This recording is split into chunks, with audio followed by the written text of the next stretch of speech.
दिन भर हमहू खेत घुरियाई माल देख ना पाइले।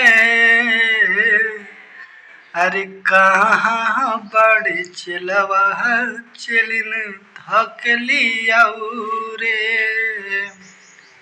हमरो जवान जियान होता कुछ कहना पाइले।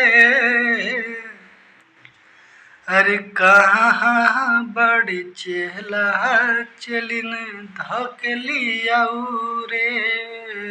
समय हमर अब पार जता अब कुछ ना होई रे।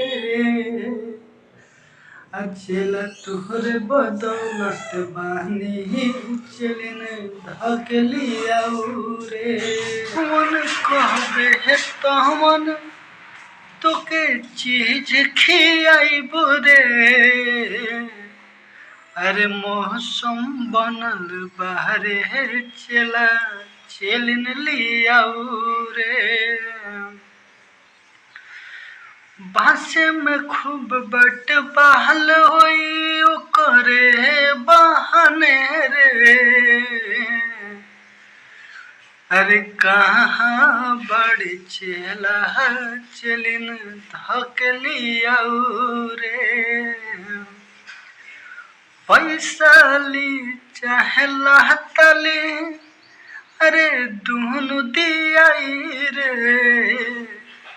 अरे पंडित जी के हवेली पर चला चलिन के लिया रे। हमरे नमवा धोके ते माहौल बनाऊ रे। अरे कहाँ बड़ी चिलवा चलिन धकलिया रे।